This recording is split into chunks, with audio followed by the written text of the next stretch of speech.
Now, there's some instances where we want to get that siren in. Can we call for the siren? When it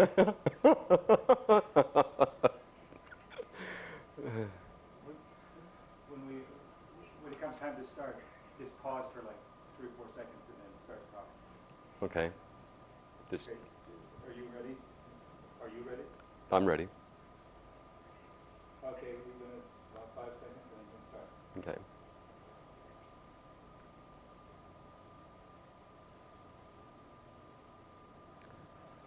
On December 7th, 1990, the 747th Engineer Detachment was activated from Fort Missoula, Montana. When we first were activated, we went to Fort Lewis, Washington for about a month worth of re-basic training type of an affair. One of the men was medically disqualified at Fort Lewis, and he is not in this particular photo that was taken in Frankfurt, West Germany. There were 7 of us from the Missoula area that went to Fort Lewis, Washington, but also we picked up a couple of folks from down in Idaho, in the Boise area. The men in the unit that did proceed on to Saudi Arabia are Leo Naumann, he is from Boise, Idaho, Sean Feist from Florence, Montana. You folks may know some of these people. Mike Murphy from Kalispell, Greg Stavish from out of Frenchtown, Montana, Don Ramey, he's also from Boise, Sergeant Dan Walling from down in Corvallis and also the Missoula area, Specialist Bruce Rask. Bruce had just moved back to Kansas and on Saturday had unpacked his U-Haul. On Wednesday he got the call to come back and join us for this well drilling expedition. But he was really pleased to go because out of the last 2 years he hadn't had an opportunity to drill a well with us, so he was real pleased to come back and join us. Well, yours truly, Sergeant Larry Keogh, and Sergeant First Class George Beatty, our unit commander. Well, after a quick 30-day re-basic training out to Fort Lewis, Washington, that's where we went to go shoot our bang-bangs. We'd shoot at those targets and they'd fall down, and then just like the irascible Iraqis, they'd pop back up, we'd shoot them again, they'd drop back down, and we'd shoot them again, they'd drop back down. Well, we also had to go through the gas chamber. Still kind of brings a tear to my eye to think that they wouldn't feel we trusted our equipment unless we went through these particular tests. But after a whirlwind 30-day re-basic training there at Fort Lewis, Washington, then we went ahead and loaded our equipment on board one of these C-5A Galaxies, pictured here. Now these C-5A Galaxies, they are the world's largest military transport aircraft. To give you an idea of just how large they are, picture 6 Greyhound buses, side by side and 3 deep. Well, 2 times 3. Last time I was in math, that was still 6. So they'll hold 6 Greyhound buses. Well, we loaded them up, and then it was on to Riyadh. This is my patent picture. Took it there in Frankfurt, West Germany, on our way over. That was the first overseas stop on our overseas trip as we went into Riyadh, Saudi Arabia. While in Riyadh, we were, during the first 4 or 5 weeks that we were there, we were staying in a village that the king had built for his Bedouin, the nomadic tribes people there. Now these are pretty fair-sized communities. We had about 56,000 Allied troops in this particular town. The Bedouin had come in, they'd looked around and said, geez, king, this is really nice, but where are we going to keep our camels, our goats, and our sheep? Where are we going to keep our livestock? Well, there was no place. As a consequence, the Bedouin said, well, gosh, thanks, king, but, and so they went back out in the desert. One of the consequences was that the king wound up buying them all new tents, and this particular village had been standing vacant for about 8 years before we arrived there. Well, there in Riyadh, we were housed up here on the 7th floor of this 7-floor apartment building. Really nice. It had marble floors, marble stairways, and gosh, since we were on the 7th floor, it was really great when the elevator worked. Well, if you look here, you'll see the real nice buildings. We had a nice veranda or a sun deck to get out on and see the sights. We could look out there and see for miles and miles of nothing but miles and miles of sand. Well, down here you see a parking structure, one of these underground parking structures. Well, inside this plaza area, they had it set up so that they could have shade between these different buildings. Here we see a sundial type of a logo or a design emblazoned into the center here. And over here you'll notice that now there's benches underneath these particular partitions. notice that they're wide open. They're more concerned about shade there than they are about rain, so they leave them open enough so that they create an airflow there. Well, as you can imagine, being on the 7th floor of a 7th-floor building there in Riyadh, we had a real good view of the Scud Patriot face-offs. Here we have a picture of a Scud and a Patriot, Patriot taking out a Scud during an attack. Notice that there are 2 Patriot missiles being shot. Well, right there at first, the system hadn't proven itself yet, so we had to launch 2 in case there was a shadow Scud. One of the things that we noticed there within just the first couple of days was that at first, it seemed almost like a surreal type of a war where things weren't too real. We'd go to bed at night and, gosh, didn't have air raid sirens at first, so we'd hear this Jeep come up, just a honking and a honking and honking its horn. We'd kind of wake up a little bit and say, geez, I wish this guy had just lightened up on the horn and let us go back to sleep. And then we heard this blam, blam, Patriots taking off. And boy, I'll tell you what, we jumped right up, got over into our little rubber suities, our little chemical suits. We put on our little rubber booties and little rubber glovies, put on our gas mask, and then go cower against the wall, waiting for the all clear to sound. Well, the all clear meant that it was safe to come out. Well, we happened to be in Riyadh for all of the Scud attacks, all 18 of them there. And we got to the point where after a while we'd just kind of hear the air raid siren go off and we'd feel around and make sure our gas mask was handy, because the Patriot wound up being a very effective anti-missile system. Well, while we were in Riyadh, part of the whole idea was that as well drillers, we needed to go out and drill for water. Here we have the well drillers in progress. Of particular note here, though, besides the well drillers, I'd like to point out these blue and white buses in the background. These buses would normally be used to transport pilgrims down to Mecca and Jeddah, their 2 holy cities, for the Muslim people. We would wind up using them to transport Iraqi POWs, and we would run out of buses. Now, there were over 350 buses there in Riyadh waiting to take them up, or bring the Iraqi POWs south again. Well, once we got our well in there in Riyadh, this well wound up producing about 90 gallons a minute. You can see here that we've got our crew standing around like a lot of federal workers and state workers can do so well. I'm just joking there. Actually, you can see here that we've actually gotten the work done. You see the old water pipe that we had to drag out of the well here. We got the new well head in place. And as I say, we wound up producing about 90 gallons per minute of water out of this particular well. Well, George, I don't know, have you folks ever had a boss that is always looking over your shoulder? Well, that's the way George is. Well, on February 19th, we got the word that we were going to go north and join up with the invasion forces. You can see here that we've got a really nice 6-lane freeway to drive down there in the capital of Riyadh. What's really nice about this is that they even put English on the signs so that we can find where in the world we're going. Well, we were going north to face the Iraqi threat. This is a copy of one of the propaganda, literature, one of the sheets that the Iraqis were going to drop on us had they had an opportunity to put anything in the air. Now, in military terms, we call this bullshit. Well, as we drove north along the interstate type highway, we encountered some of the Bedouin in their new tents that the king had bought them. And the first night in Iraq, we were about 3 miles behind the lines. This would be on February 20th. We spent in this particular army camp. I took this photo to give you an idea of what an army camp looks like. You can see here the vast area between different tents. We actually spent the night in this tent, and you notice that these other tents are off on the far background.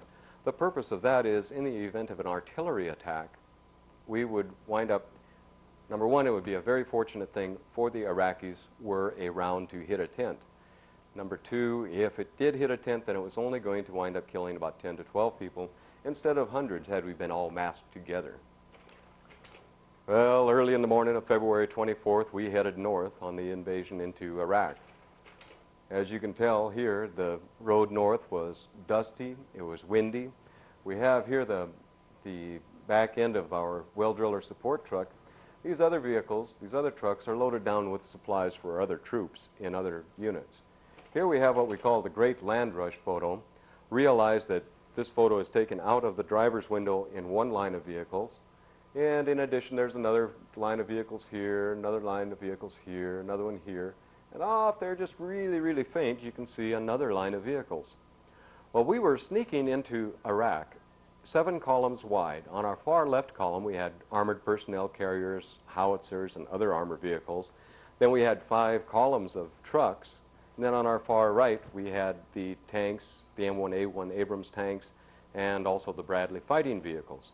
Now, our column stretched out for about 15 miles long, 7 columns wide, as we snuck into Iraq. And the man didn't even know we were coming.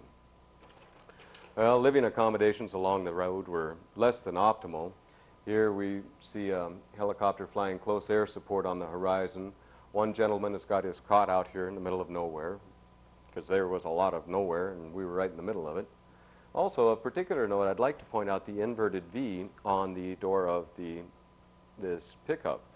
Since the Syrians and the Egyptians were our allies during this particular conflict, and they had a lot of Soviet equipment, it became more and more difficult to discern who was friend or who was foe. As a consequence, all Allied vehicles wound up with this inverted V on all of their equipment, and it became our means of identifying friendly forces versus enemy forces. Well, as I say, living accommodations were less than optimum. Sometimes it amounted to just stretching a tarpaulin out the back of a truck. Notice the camouflage netting over the windshields here, and that is to reduce the amount of windshield glare.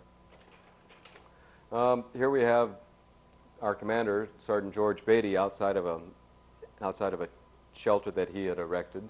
It's difficult to see on the sign there, but it reads the Hotel Hell. You'll also notice that the wind is starting to billow out these tents and the like. This one is blowing down, this one is getting fixed and lift off, and this one has also blown down. Well, here we have George in a foxhole. Now, these are really great foxholes. They aren't like those ones of old where you'd have to go out there and dig with your little entrenching tool and dig a hole. No, these are modern-day foxholes. We'd just take a front end loader out there and 2 scoops, kind of like Raisin Bran, but 2 scoops and poof, you'd have a foxhole. Well, in the mornings, we'd get up a half hour before dawn. We'd be out manning the perimeter of our encampment, and we would remain there until a half hour after the sun had risen. Purpose being that we found that during the Iran-Iraq war, that Iraq would typically attack in the morning at sunrise. Accordingly, we were all out there on the perimeter of the camp in anticipation of an attack. We were fortunate, and none of these attacks ever came about, but we were prepared for it as well as you can be in the event that it occurred. Well, as we proceeded into Iraq, things continued to get nice and dusty. Difficult to discern here, but that's an Iraqi anti-aircraft weapon placed behind its escarpment here. Also, these are the columns as they're going north. Helicopter flying close air support. This white streak here and this white streak here are jets as they fly north on continued air attacks against the Iraqis. Here we wound up being in the front line somewhere where we hadn't intended to be as well drillers. It's not really our place, but here we see a Bradley fighting vehicle, an Abrams tank, another armor, piece of armor, another piece of armor, another piece of armor. As they peeled off of our regular column, they were going up to engage the Iraqis, and they were about 3/4 of a mile away when they engaged them. Well, this is the type of terrain that we were crossing. You can see that it's largely roadless. One of the things that we found was that by following these tracks of the tanks, then we lessened our exposure to mines. A problem at this juncture, though, was the tank tracks are typically wider than the wheelbase on the trucks we were driving. I wound up keeping on beaning my driver that was in the well driller with the MRE, or the food that we were eating, trying to convince him that it was just as important that the passenger had some time in the tire track too, and he felt that maybe the driver was more important to stay alive. So we had some consequences. But this is also the type of terrain. You can see here these hummocks, and you can see now why we would travel anywhere from 12 to 18 hours a day, but only drive about 45 miles. very, very treacherous on the vehicles. Here we have another view of an armored personnel carrier behind its earthen escarpment. This is in Iraq. This is a picture of a bunker over there. This one was particularly well appointed, and we will have photos of it in just a few frames here. I'd also like to point out these various escarpments on the horizon. We were quickly getting into what was to become known as the world's largest tank battlefield. This battlefield would stretch 60 miles wide by 75 miles long. It was huge. Here we have Curious George Beatty, our commander, going down into a bunker to see what he can see, I guess. Actually, a particular notice here is how they constructed their bunkers. You'll notice that they had sandbags along the top, above an excavated or a dugout area, then corrugated metal, and a tarp put across the top of that, on top of which they would stack dirt, rocks, anything else, anything to deflect a bullet. Here we have another close-up or a picture of another armored personnel carrier within its escarpment. And this little mound of dirt over here is the ammo dump for this particular personnel carrier. Another view of a piece of armor, Iraqi armor. Notice the 8mm machine gun. These are little flaps that batten down for when they go into combat. This is an army camp out here on the horizon. This is the inside of that particular bunker that we were talking about, that we saw a few frames ago. You'll notice that this one was really a very nice bunker. It was almost like a modular home that had been buried in dirt. It had floor, walls, ceilings.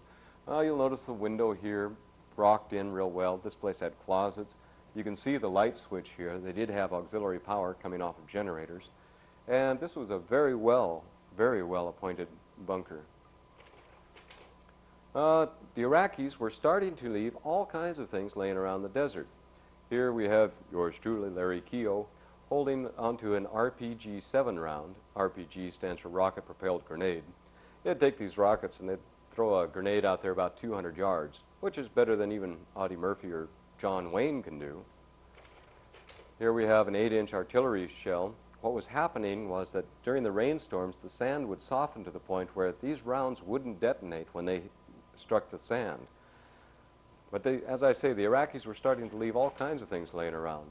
Here we have somebody had left their boot. The remarkable thing about this is that they'd left their foot in it.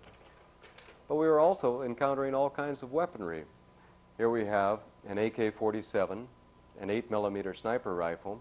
This is an RPG-7, or a rocket launcher. This is an assault shotgun. It's used by their air assault troops. It doesn't have a stock per se, but it does have a pistol grip. And here we have another RPG-7, a rocket launcher, another 8mm sniper rifle, and another AK-47. These we leaned up against the wheel of our 5-ton cargo just to show what kind of weaponry those folks had. Another photo of a Iraqi bunker. This one I've included because of the Aramaic writing on the entrance to the bunker. I don't know what it says, but maybe somebody else does. Here we have the smoke on the horizon from burning vehicles. Also, while we were there, we encountered a lot of the how to surrender type of certificates. Here we have a B-52 bomber leaflet that was dropped. It was saying that the next day we were going to be dropping bombs there, and anybody that had any brains at all would get out. Here we have a stealth fighter that the essential message is that we've got this thing that'll come up and kill you and you won't even know it's there. The bottom one is probably the most popular one, and this is the how to surrender certificate that was dropped on the ground troops. It shows them coming in with their weapon slung muzzle down over their left shoulder, waving the white certificate as a surrender document or a white flag. And it's one of these, come on over and join us, we got lots to eat. Well, surrender they did. They started surrendering by the thousands. Here we see the Iraqi POWs here. This is a military police vehicle here. You can tell that the Iraqis aren't real intent on escaping just from the angle of the machine gun located on the top of that MP vehicle. They were surrendering by the thousands. Here we have another bank of Iraqi POWs, more here, and more on the horizon yet.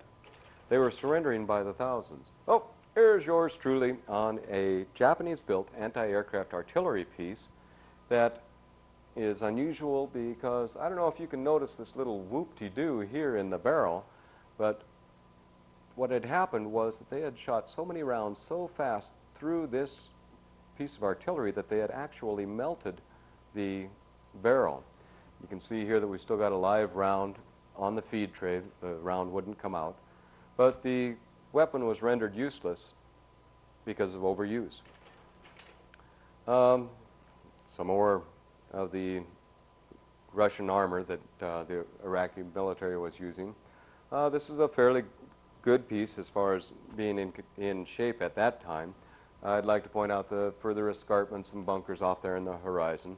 Most of these pictures that you're going to see here now, you won't find on any other media because the news teams weren't allowed in where we were while we were there.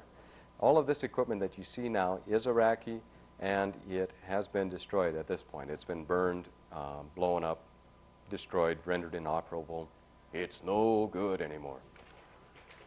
Here we have a Russian tank. You'll notice that they've got plastic over the barrel. Well, the purpose of the plastic, of course, was to keep the dust out. Now, it's not like you're thinking, where you got to jump out when you get into battle and then take the plastic off or anything. No, the round will go right through the plastic, but it does serve really well to keep the dust out when you're not in battle. Russian tank, here's their infrared searchlight, and there's our target acquisition device. Here's George standing in front of an anti-aircraft artillery piece. Notice more of these bunkers and escarpments in the background. Each of these gun tubes spits out a 21 millimeter shell, or round, and each barrel puts out 600 rounds per minute. So as you can imagine, our helicopters and jet aircraft were encountering quite a hail of firepower as they would go through the fields of battle. Here we have kind of a curious sight. It's a Russian T-62 tank that it was in the process of pulling out this Russian T-55 tank when it was taken out. It's one of those classic cases of Russian-built, Iraqi-operated, and American kills. To give you an idea of how hot the fire was on this, notice the way that the paint is baked off of the turret on this particular tank. Now one might inquire, okay, well just how big of a round does that shoot? Well, this T-55 tank in the foreground, or in the front of the T-62, shoots a round this size. Here's yours truly standing beside it. From about here down is powder, and from here up is projectile. Well, Iraqi tank turrets were starting to pop faster than champagne corks at a New Year's Eve party. You get, say, a dozen of these rounds going off all at one time, and something's got to give. Usually it was the tank turret. Here we have the tank turret laying beside the tank. This one was really pretty close in. The tank turrets would lay anywhere from 15 feet to 20 yards away. Difficult to discern here, but this is the size of the round that they were firing off at this point. Well, what do they look like when they blow up? Pretty neat. This is an Iraqi tank blowing up. If you look real closely, you can see some of the blackbirds, I call them, flying off of it. It is debris that is splashing off of the tank. Here we have, get to focus this a little bit. I always like that during slideshows. Yeah, we have tanks burning on the horizon. You can tell from the smoke. This black cloud here is the mushroom that occurs from when they first blow. Difficult to discern here, but there is a little orange spot there of the fire in the vehicle itself. Here we have a, oh gosh, I guess we'll call it a cluster bomb delivery device. This is, these shells, this is one half of a cluster bomb. You can see the tail fin here. What would happen is that our aircraft would drop these cluster bombs out. They have an altimeter fixed in them. It drops down so far, splits in half with an explosive charge, and scatters these cluster bombs all over the place. And I do mean all over the place. Well, I reckon some of you folks have probably heard about those 16-inch shells off of the USS Missouri and the USS Wisconsin. Well, this one we found about 22 miles inland in Kuwait. The shell itself had split, but you can tell that it hasn't exploded. These, when they do explode, they wind up creating a crater. It's about 20 feet deep and 65 feet across. I know that because there were 6 craters around this one, the 7th round that didn't go off. Now this round has been rendered safe. The fuse is out of it. Otherwise, I wouldn't be that close to it. Here we have a Russian-built, rubber-tired armored personnel carrier. This we found or discovered in Kuwait, and they were using it as a communication span. It had about a 20-foot telescoping antenna on it that they were using over there. How dark is it in Kuwait during an oil field fire? Well, to give you an idea, here's a picture of George Beatty. He is standing immediately across the hood of a 3/4-ton Chevy pickup, peeling the tape off the headlight lens. And this is about 2 o'clock in the afternoon with a flash attachment on my camera. Later that afternoon, the wind shifted a little bit, and we started being able to see some of the fires that the smoke was coming from. We could see anywhere from 33 to 60 of these oil field fires burning at a time. This is a picture of a nighttime oil field fire. Kind of lights up the sky, rumbles like a freight train going by all the time. And here we have George showing a anti-personnel mine. You can tell that they are sand-colored. They come in 3 pieces. We have the main body where the main explosives charge is, the arming part of the body that pops down and screws into the mine, and George in his hand is holding the triggering device for this particular mine. Now, when you're going through a minefield, what do you look for? Well, these triggers, they are a 3-prong affair that stick up out of the sand about 1/4 of an inch after they're first emplaced. Now, since they are sand-colored, they're rather difficult to see, and you have to look for little clusters of 3 shadows. Now, the bouncing Betty is a little bit harder to see because they've got stiff black wires, just wires that stick up from it, and the toe poppers are kind of a little booger yet because all you can see there is just a real shallow depression in the sand where the sand has settled back over it and the rain has beat it down, but the sand is a little shallower in that particular part where the toe popper is. But that's what you look for when you go through a minefield. Well, being in the military, we had to maintain a certain degree of military decorum. Here we have George giving Mike Murphy a haircut. You can tell from the look on Mike's face that he really likes it. But also, looking at the oil field fires in the background, you can tell that this is in Kuwait. Well, we no sooner let word out that we had found water there and people started lining up. It was like cars lining up to go into a Saturday night movie at the drive-in. This is difficult to discern, but it says Trinkwasser. It's a West German water rig. And these folks were lining up for a good 1/4 mile away since water had become such a precious commodity out there. Another picture of the oil field fires burning in the background. Different colors of smoke denote different types of material down in the oil wells. The white ones show a lot of water down there, and the black ones more oil than anything else. But it was kind of interesting. Here's a picture of yours truly down in one of the smaller ammo dumps that we found.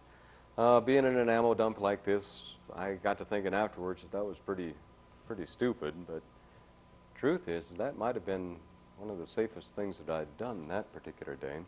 You can tell from the size of these casing, cartridge cases, that this was for tanks and mortars, and again the oil field fires in the background that were in Kuwait. Well, one of the reasons that if we have to have war, and that's a big if, we always want it to be in somebody else's backyard, not our own, is because of the horrific damage that occurs during the bombings and the destruction that goes on. This community in Kuwait was a family-type community. They had a school, they had a lot of children. They were rounded up, taken to the school center, and executed by the Iraqis, and the Iraqis converted this into a communication site. Bombs don't make much, never mind if they're blowing up wood, masonry, concrete. It just doesn't make any difference. Here we have somebody's front room. Well, you can tell it's a front room. We've got this table in the foreground here. You can see this doorway in the background, and this white panel here, well, that's the ceiling. You can tell it's the ceiling. Heck, we've got the ceiling fan right there. Well, here we have, looking from a hallway into the front room to the courtyard between the two houses, that large silver object there is the top half of the water tank that was on the roof at one time. Here we have somebody's bedroom. It's been daylighted. The wall has been blown out. These folks here must have been from Egypt because these letters had Egyptian, Cairo cancellations on the letters, and the stamps were all Egyptian. So we make a relatively safe assumption that these folks were from Egypt. Here we have what appeared to me to be 3 children's bedroom. These are textbooks on the floor here. You can see a divan that people were using to sleep on, and also one of the destroyed bicycles in the background. Well, it seemed like within just a matter of days after the war stopped, after the firing stopped, critters started showing up. Here we have camels, and this haze on the background is because of the oil field fires that are about 25 miles away. Now, this photo was taken in Iraq, facing toward Kuwait. Critters started coming out all over the place. Here we have more camels. And this is kind of difficult to tell at first, but there we go. This is a Bedouin shepherd with his flock of sheep. I don't know, but I think that they're going out to search for lunch. And if so, then they've still got a ways to go, it looks like to me. Some camels out there on the horizon, or in the foreground. And we were quickly getting to the point where we could depart country. Here we have the pictures showing Kuwait and Jubail turn off, the Daman turn off. It's also for Dhahran, Bahrain, and Khobar. Well, since our plane was supposed to be waiting for us in Dhahran, we went that way. While in Dhahran, we stayed at another one of the villages that the king had built for his Bedouin. Some more of these complexes were real close to the Gulf here, but these are the type of buildings that they were staying in there also. Here we have a picture of a wide open field there in Dhahran, again, just waiting to come home. Well, what would a slideshow of the Gulf be if you didn't have a picture of the Gulf? Okay, well, this blue strip here on the horizon is the Persian Gulf. You can see this roadway here stretching into a bridge that took people over to the island of Bahrain. Well, Bahrain was the home for many folks, but for us, home was Montana. So on April 4th, we came back to Montana, and we've had some marvelous receptions, parades, and all sorts of hoopla. And we really appreciate your support for us while we were in the Gulf. The end. Thank you.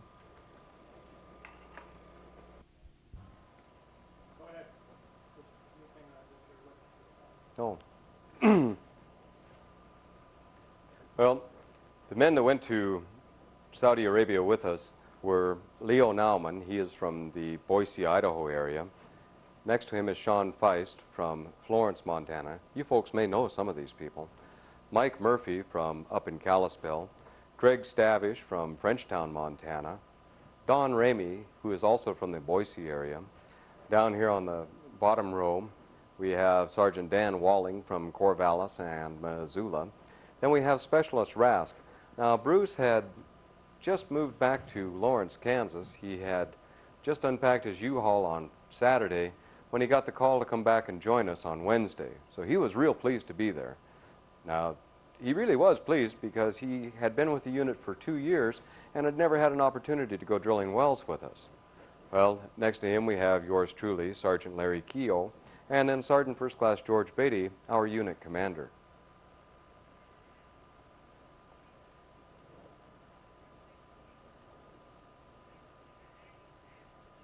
I was just going to say, you know what we should do is just have Larry do it. If you can see him faintly, just have him go ahead and put him on the screen now and describe it. Go ahead and turn it on. Too much to turn it on and go ahead and just pick the ones you want to describe, the ones where you had your action. Oh, okay. I mean, she already got that one. That's good. She said pick up some other ones. Oh, okay. That you think would be good for Carly. Oh, okay. You can select the one you think that. So that. Choose. Right. Okay, for the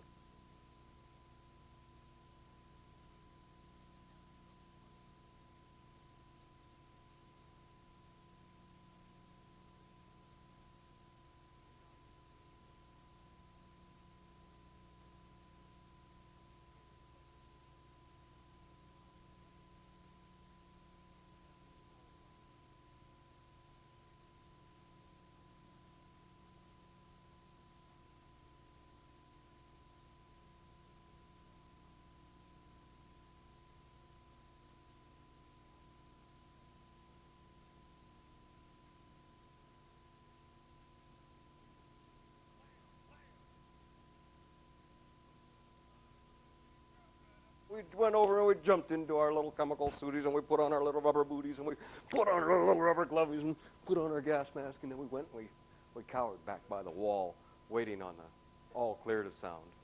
The all clear meant that it was okay to come back out. Good. Next.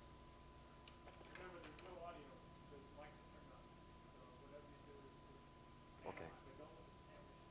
Okay. Just keep going. Find one where you want to stop. Okay. Well, on the morning of February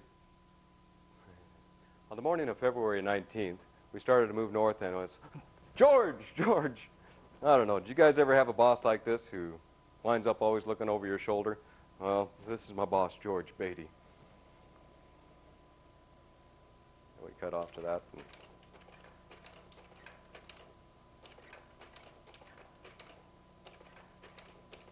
Says it looks good, so just keep going slowly. Pick 3 or 4 more. I think the dramatics are over now. Yeah, even this is good. Where would...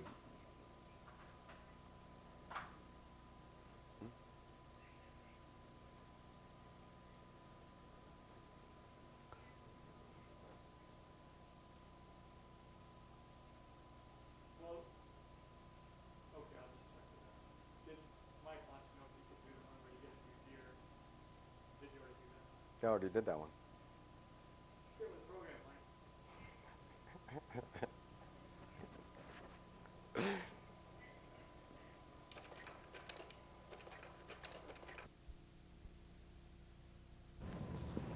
I'll be good. Yeah.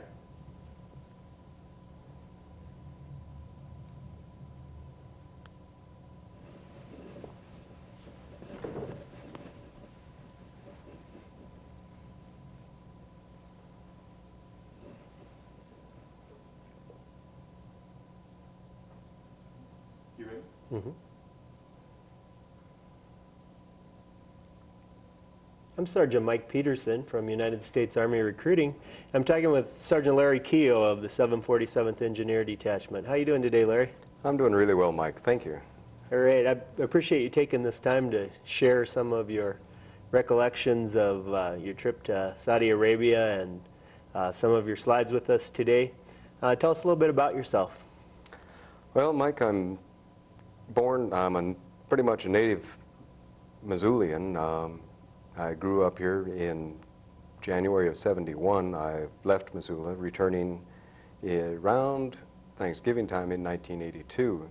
During that 12-year break, 8.5 of it was with the Army, so I was able to do a considerable amount of globe-trotting with the Army. Then came back into Missoula around Thanksgiving of '82 with the purpose of settling down here. Since I've been back in Missoula, I've become active in several civic organizations. I've been a Rocky Mountaineer. I'm active in the church. I have worked with the Montana State Vietnam Veterans Memorial Committee, chairman of Vet to Vet of Western Montana, have joined the Army Reserve, got to see more of the world between Honduras, South Dakota, Somalia, Africa, most recently the Persian Gulf, where we were able to tour 3 different countries, Saudi Arabia, Iraq, and Kuwait. I'm presently working out at Bonner for Champion International, and when I was activated in December, I was also working with KMSO, one of the local radio stations, as a weekend FM announcer. Are you getting back into that now? Or? Well, Mike, I found that these 18-hour days that I was putting in just got to be too much. So, needing to cut out some of my activities, I decided that the radio announcing had to go. Did your time in the Gulf give you a little more zest for recreation and taking life easy? Well, I know that the taking life easy part has worked along pretty well, Mike. Excellent. It's led me to really appreciate many of the things that we have available to us in the United States. We don't take advantage of all of our opportunities, and just a little sojourn like that was enough to kind of reopen one's eyes, or my eyes, All right. and let me appreciate Montana again. Tell us a little more about the 747th Engineer Detachment, its role and scope and mission in peacetime and in a mobilization like this. Okay, well, I'm glad you asked, Mike. The 747th, we are a water well drilling unit. I've been with the unit since April of '88 and have been able to participate in both peacetime and wartime with them. During peacetime, we drill water wells. On our weekend drills, we do drill. We've drilled water wells for private, non-profit organizations that have had the blessings of the local water well drilling companies. We don't want to step You on work any closely toes. with them. We need to on those circumstances. We don't want to be treading on toes and taking work that other people could be performing. Right. We do that. In South Dakota, we have left a water well for a children's home out there. In Honduras, we were able to drill and leave a water well for the Honduran people.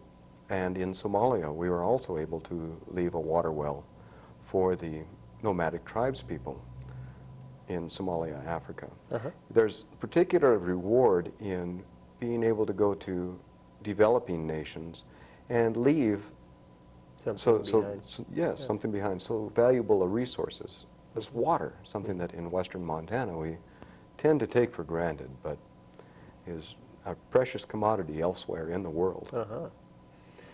Tell me the things that led up to your mobilization and the time frame about getting mobilized for Saudi. How did that work? Well, it came down as a large surprise to me. Tuesday evening, the evening before we were mobilized, I'd been telling my girlfriend over dinner that there wasn't any chance of us being mobilized. They had more water in the Persian Gulf that they could purify than we could drill for. And the next day at about 12:30, when I came back home, on my answering machine was a message that we had been mobilized and to report for active duty the next morning at 7 o'clock. And if I had any questions, to call the fort. That came as quite a surprise to you in spite of all the talk about mobilization. You had not envisioned a scenario in which the well drilling unit would go? Oh, certainly not. Matter of fact, one of the reasons that I had joined the reserves was because it was going to take an act of Congress or the signature of the president to mobilize us, as opposed to the governor. Right. So it came as a surprise. Well, I know that you brought some slides to share with us today. Maybe we should move on and take a look at those. Oh, Mike, I think that we'll find them real interesting. Thank you.